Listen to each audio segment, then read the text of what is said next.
today's HulmeTalk online. My name is Phoebe, and together with Oscar, we're going to be talking to former pupil Jenny Lunn. Jenny was here at Hulme Grammar until 1996 and is now Director of Publications at American Geophysical Union in Washington, D.C. Jenny was also head girl back in the mid-90s. Jenny, welcome and thanks so much for joining us this afternoon. Thanks for inviting me. It's nice to have this opportunity to chat to current school pupils, and we're doing it using a technology that definitely didn't exist when I was back at school, which was a long time before the internet. Right, so Jenny, let's go back to 1985 when you first joined Hulme in Escort. What is your kind of main memory that you remember from Hulme at that time? I can't believe that this year is 40 years since 1985 when I started in Escort. Gosh, I'm getting so old. 1985 was actually quite a special year for the girls' school because before then Escort was just two classes, year 5 and year 6. But the school decided to expand and they built the 2 extra classrooms that you see now on the Escort building. And so they expanded to year 3 and year 4. And I was in the first ever year 3, which back then was called Form 1. But in terms of my overriding memory, I guess it's how old-fashioned the school still was. Apart from our brand new 2 classrooms in Escort, the rest of the school was still really Victorian. The buildings were austere on the outside and the inside, and the furniture and the fittings in the classroom, the desks, the gymnastic equipment in the hall, it was been there for so many decades. There was a lot of formality, like we had to stand up when the teacher came into the room, and uniform regulations were very strict. You were expected to look very smart all the time. And then being a old-fashioned girls' school, we had to do girl activities like needlework and cookery, which were definitely not my strong point at all. But even though it was like really formal and full of rules and expectations of behavior, I had a great time. Through my whole 11 years, I grew and I thrived and I had so many different opportunities at Hulme. Yeah, brilliant. It just shows how far it's come in the time we've got. I think it was just, can't remember how many years ago we got mixed classrooms. Yeah, it was like a couple years ago. We got everything merged, and it's just the whole school's just mixed now, so it's definitely changed a lot, I'd say. Can you remember what ignited your love for geography?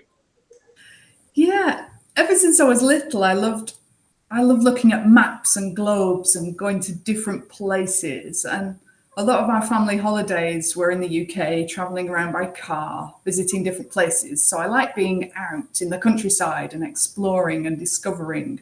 I think I always was an inquisitive child. So then when geography was introduced to me at school, like as a subject to study, I immediately loved it because it was like about the real things in the world around us, the things you can see outside your window. It's not an abstract or theoretical subject. It's about the real world and the places and the people in it. So that's what really why I was interested from the start.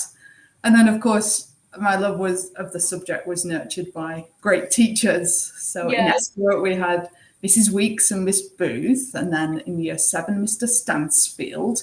And then from year 8 through to year 13, we had Mrs. Watt and Mrs. Parkinson, who kept my interest and attention in geography all the way through. And let me tell you this story. We were once studying meteorology, so the weather, and the topic was about storms, like hurricanes and things. It was about how they form when cold air meets warm air, and then one goes under the other, and then this air mass starts turning, and you get rain and a storm.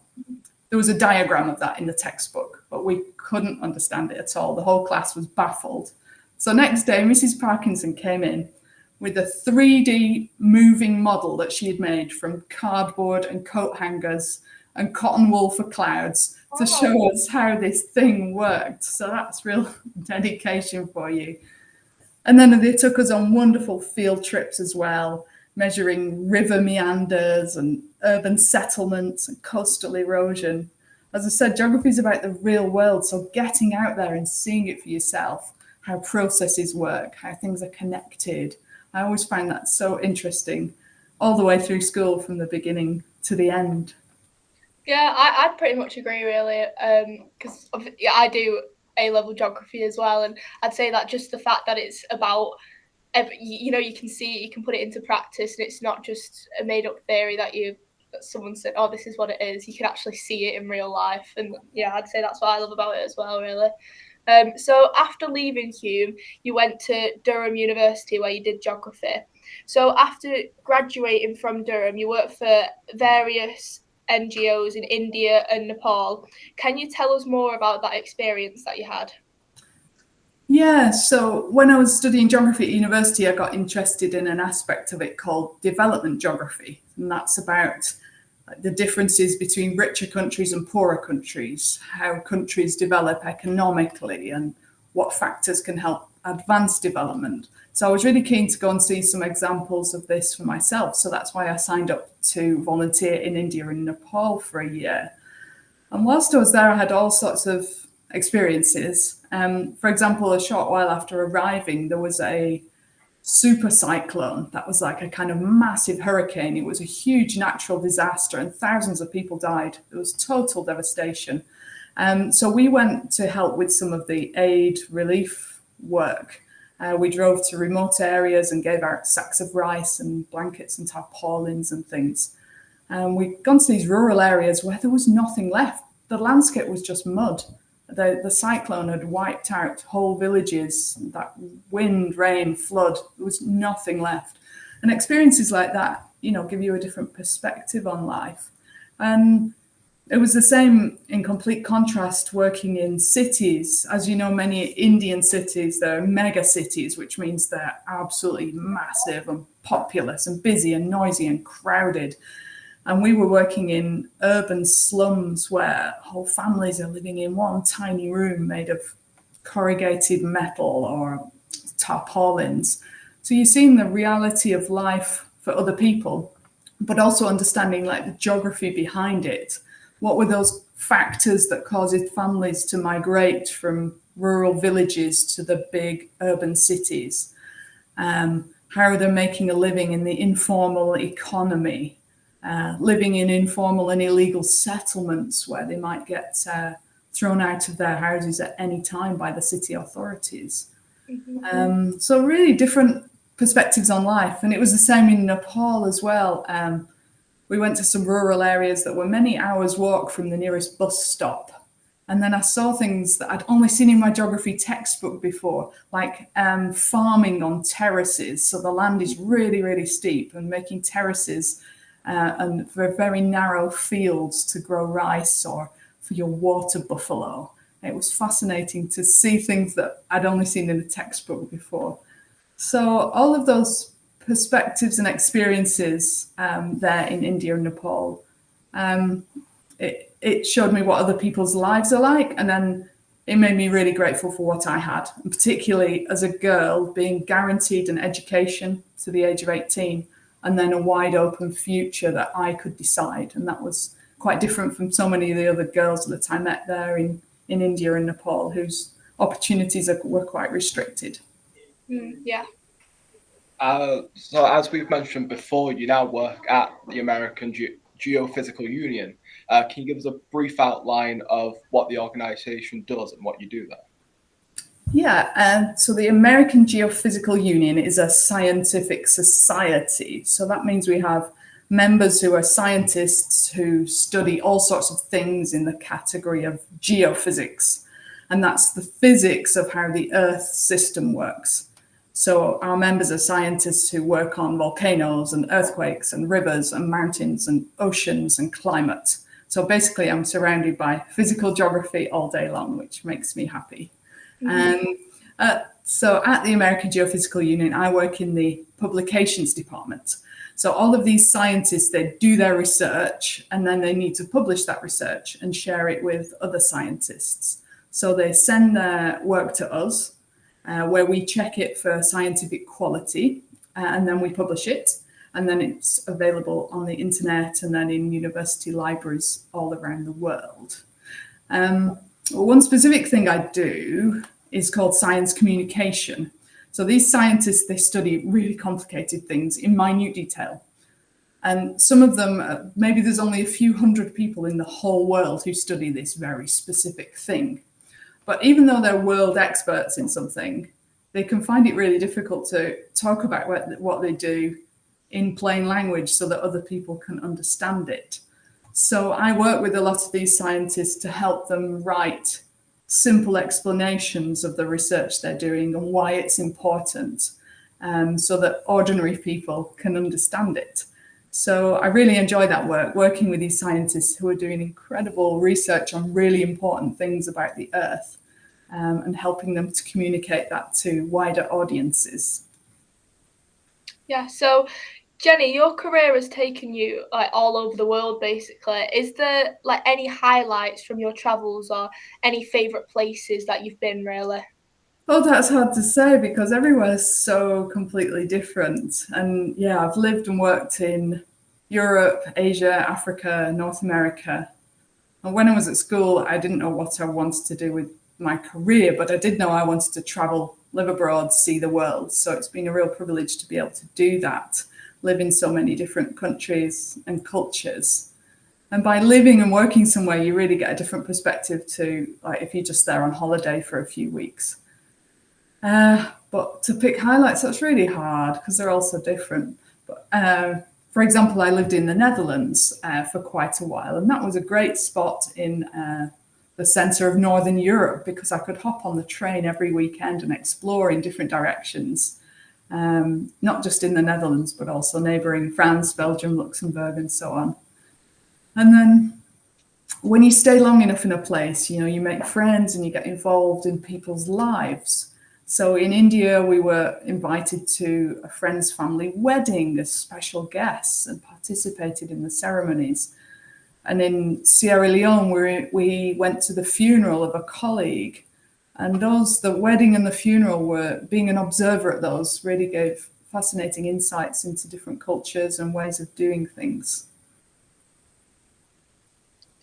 So some years ago, whilst working for the Royal Geographical Society in London, you were instrumental in leading a project to create a series of geographical walks all around the country.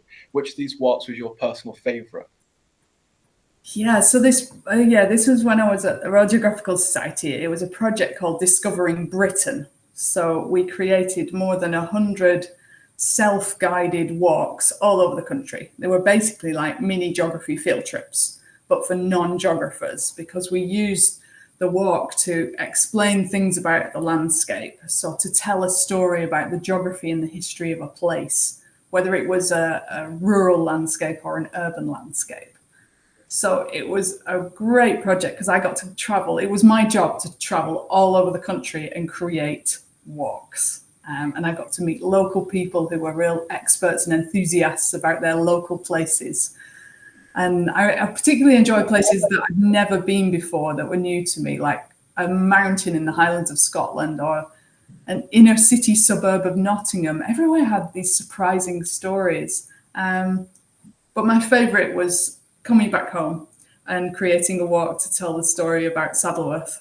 And the theme was about the travelling routes that you can still see in the landscape.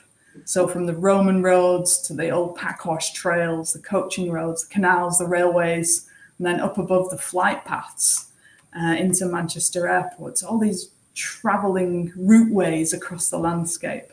So I put my special place of Saddleworth into this collection of 100 amazing walks around the country. And I got interviewed by the Oldham Chronicle and the Saddleworth Independent, and they did features all about it. Right. So as you know, I'm myself like wanting a career in geography. So what kind of advice would you give for current aspiring geography students and any kind of tips to make the most of this subject in future careers? Well, geography is a great subject because it covers so many things. You know, it spans the sciences and the social sciences through physical geography and human geography.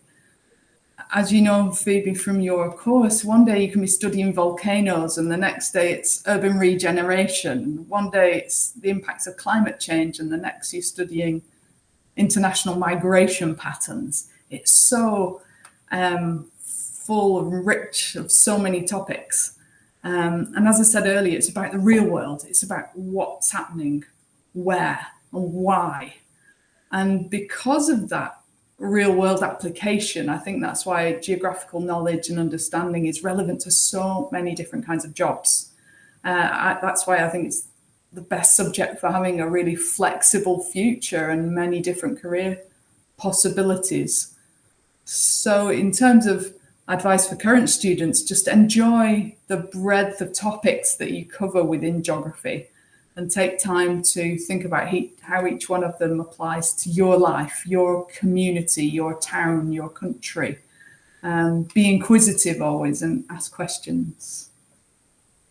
Yeah. I'm currently one of the head pupils at Hulme, and you were too when you were here.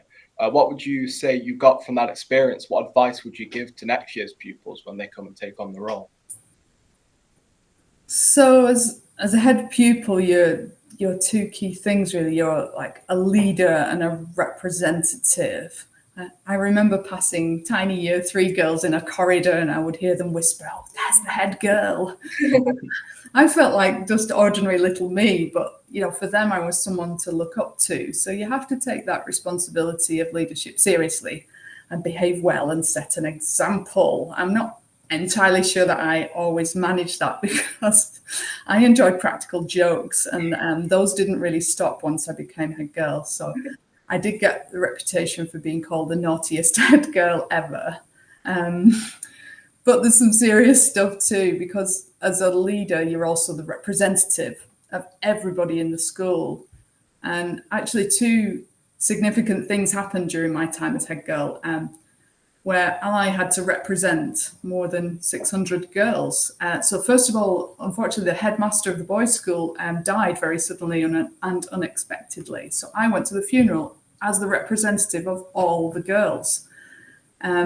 Also during my year, it was the centenary of the school on its current premises. So Princess Anne came to visit, and me and the head boy got to meet her at the brand new school gates on Chamber Road in the rain. And we were representing all the pupils. So it was really an honour to serve in that position of leadership and representation. But I think the important thing to remember is that people at the top don't act alone. They're always part of a team. I had 2 deputy head girls, a team of prefects, then there was the school council with representatives from each year group as well. Everyone's got a role to play, and you need everyone playing their part for everything to work well. Mm-hmm. So I would say that's the lesson for today's head pupils, and it's something you'll experience later in life. Be proud of being in that position of leadership, but also value all the people who are underneath you.